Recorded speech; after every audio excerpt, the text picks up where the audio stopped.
Ayan yung itsura niya kapag may Milo tapos meron ng kape. Mix-mix lang ulit natin. Ah! Lagyan na natin ng ice cube! 1, 2, 3. Dapat yung madaming yelo para mas malamig, mas masarap siya. Anong itatawag ko dito? Malupe! Woo! Ito ang tinatawag kong Milope. Yung color niya parang masarap naman, di ba? Ito na. Moment of truth! Taste test!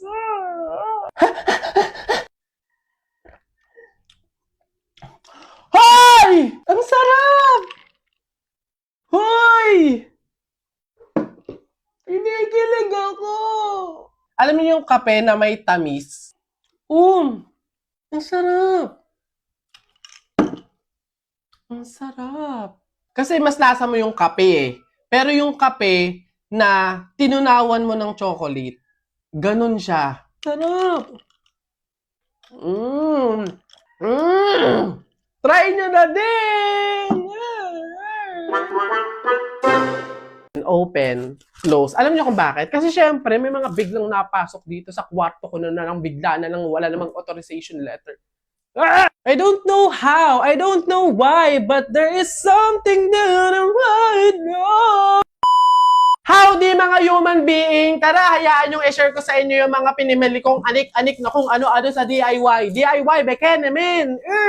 Una yung wallet ko. Ay, dito. Ito yung para siyang sampayan na stand, gano'n. Dito ko kasi isasampay yung mga iba't ibang damit ng character ko, gano'n. Dito ko siya lalagay. Yan! Bumili ako ng pouch kapag nag-travel, gano'n. Dito ko lalagay yung mga makeup, ganun. Or yung kahit anong product. Yung mga brush, powder, kineme.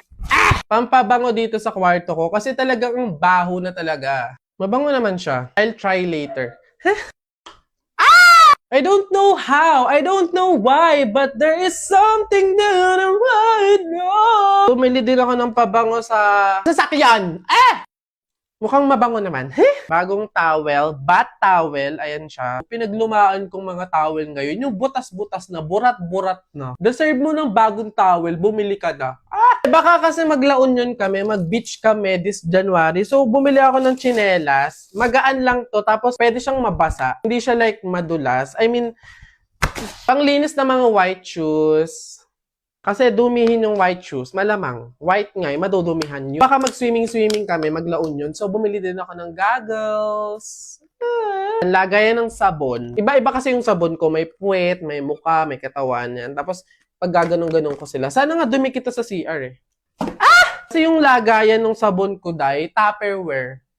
Bumili ako ng gunting. Day, grabe naman, aminin nyo, lahat na lang ng gunting nyo nawala. Lahat na lang ng gunting nyo, hindi nyo alam kung saan nyo talaga makaita, mahagilak. Bumili na ako ng akin. Laon yung trip pa din, baka kasi matuloy. Bumili din ako ng mga ganito. First time ko na nagkaroon ng ganito. Waterproof phone pouch. Yan. Dito ko siya ilalagay, yung cellphone. Hindi ako tiwala sa mga ganito din eh. Kasi malay mo, pag loob-loob ko, nilagay ko dito yung yung cellphone na basa. Nakain sa aso. Wow, naka-pedigree siya. Hiyang-hiya naman ako sa mga aso na yan. Samantalang kami, mga sardinas, kayo naka-pedigree pa kayong kakapal na mukha. Deserve naman ng aso namin na matikman yung mga gantong bagay kasi lagi na lang siyang buto-buto, lagi na lang siyang tinik. Kaya deserve mo to ngayon, ha? Kayo? Since 2025 na, magbabagong buhay na ako, bumili ako ng jump rope. Kahit man lang yung parang makilos-kilos man lang yung katawan ko, magkaroon man lang ako ng physical activity, ganun. Ayan, tote bag. Kasi nga, di ba kapag nasa dalampasigan kayo, syempre ang layo-layo ng hotel nyo. Nagdala ako para dito ko ilalagay yung mga mga sunscreen, mga personal na gamit na kailangan ko dalhin sa tabi ng dagat, like cellphone, wallet, etc. So, ayan siya. Sticky notes! Ayan, madalas ako mag-sticky notes dito sa bahay. Kung for example, umalis ako, magsaing kayo. Yun. Wala ako sa bahay, ganyan. Dadating yung parcel ko, ganyan, bayaran mo muna. Ito, yan, open, close. Alam niyo kung bakit? Kasi syempre, may mga biglang napasok dito sa kwarto ko na lang bigla na lang wala namang authorization letter. Ibig sabihin ng close, wala ako sa kwarto ko. Pag open, nasa kwarto ko. So, at least alam nila kung ano. Kinikilig ako dito. Ito yung pinaka-favorite ko. Sa lahat ng binili ko, ito yung pinaka-favorite ko. Salamat sa panonood! Send and receive good vibes. See you on my next content. Miss Rufa, Totoo po bang wala kayong kinalaman sa nangyaring isyong ito? Yes, Your Honor. I'm so honored, like an honor student. Yes. Okay. Ngayon, sige, sabihin mo kung ano yung kwento mo, ano yung side mo sa nangyaring isyong ito.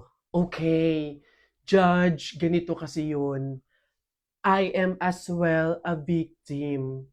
So please let me go, go, go. Ngayon, meron ba kayong gusto sabihin sa mga sumusuporta sa inyo, sa mga followers ninyo, sa mga fan ninyo? Yes. Hello everyone.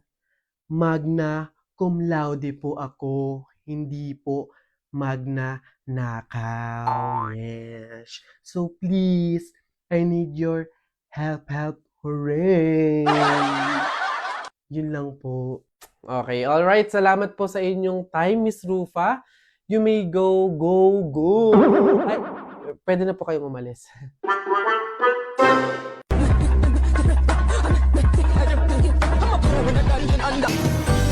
Spinning like a ballerina, and I'd give up touch you, 'cause I know that you feel me somehow. Ayun na, Nay. Tayo sumagot na si Kuya. Hi, Kuya! Oh, napatawag po kayo. Kakamustahin ka lang sana namin, anak. Naku, wag na po akong alalahanin dito. Okay na okay po ako. Oy, anak, kamusta? Nabasa mo ba yung message ko sa'yo? Ihiram sana ako ng pampagawa ng jeep natin, anak eh. Hindi ako makabiyahe, nasira kasi. Opo, tay, pagkasahod ko po. Anak, makapagtabi ka sana ng pang-grocery natin, tsaka pangbayad sa tubig at ilaw. Hindi kasi sapat yung pagtitinda ko ng gulay eh. Opo, Nay, didiskarte pa po ako dito. Kuya, yung pang-tuition ko po wag niyo pong kakalimutan.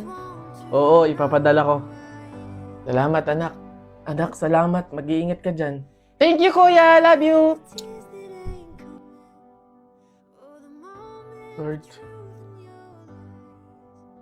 isali mo pa po ako sa listahan ng mga strongest soldiers mo ngayong taon na. Hindi ako pwedeng maging mahina eh. And I don't want the world to see me, 'cause I don't. Tulungan mo ako maging malakas para sa pamilya ko. When everything's made to be. Kahit alam ko sa sarili ko na pagod na ako.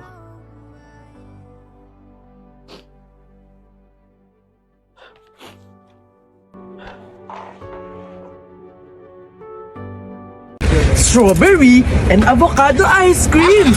Mas masarap, promise!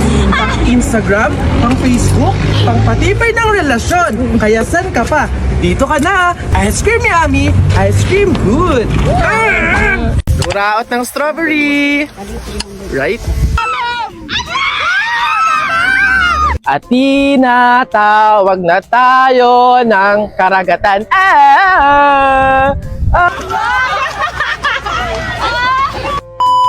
Yeah, dito ka muna. Howdy mga human being!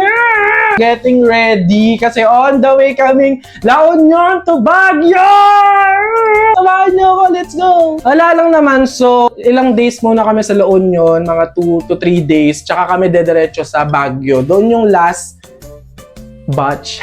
Then yung last namin pupuntahan is sa Baguio. So siguro mga 2 days din doon bago kami umuwi. Hindi ko alam kung bakit pati yun na-explain ko pa sa inyo. Wala lang naman, sasamahan nyo lang ako sa La Union trip namin tsaka sa Baguio trip namin. Let's go! Ayan siya mga human being, kulang pa talaga yan, kalahati pa lang yan. Alam nyo ba, pinaka-favorite ko talaga kapag may mga trip is yung mag-pack or yung mag-impake. Kasi andito na yung, ano yung susuotin ko sa day 1, day 2, day 3, yung parang aligaga ka na, kailangan ko ba magdala ng wipes, ng sunscreen, ng nail cutter, ng ganon. Ayan mga human being, ito na yung van na sasakyan namin, nilalagay na namin yung mga gamit namin at ito ako, bakit kailangan mo mag-makeup sa kalagitnaan ng pagbiyahe nyo ng ilang oras? Nagre-ready kami dito ng sandwich, pandagdag baon, tsaka pandagdag kain sa biyahe kasi sobrang haba talaga ng biyahe, day. Hindi ako na-aware na by partner pala tong trip na to, grabe ang sakit nyo sa mata, sobra naman kayo. Ayan mga bandang 8:30 on the way na kami. After 2 hours, ayan, nag-stop over muna kami somewhere para umihi at bumili ng kahit anong snacks. Bilihan to ng mga snacks or ng mga parang pasalubong, di ba? Tapos naghahanap ka dito ng napkin? Pwede din. Ayun, may napkin talaga. Mahirap Ay, meron na. Ayun mga human beings, so nag-stop over muna kami dito. Siguro mga 10 to 15 minutes lang na stop over. Tapos, yung next stop over natin is vegan na, no? Bibili ako ng chocolate. Yung parang patago ko siyang kakainin kasi ayokong mamigay. Excited ako kasi first time ko sa vegan. Di ba yun yung parang mga vintage? Kali Crisologo. So, maganda mag-picture-picture daw, parang vintage daw. So, excited na ako mag-stop over sa vegan. See you soon mga human being. Siyempre mga human being, hindi mo mawala yung TikTok. May pa-transition sila, dai. Traveler ang atake. At ayun, biyahe na ulit. 12:30 AM nakakita kami ng bilihan ng isda. So dito kami bumili ng danggit, ng dilis, pandagdag ulam namin sa ilang araw na pagstay namin sa Ilocos. Tapos may pinatikim sa amin, hindi ko alam kung ano yung tawag, nakalimutan ko. Pero para lang siyang suman.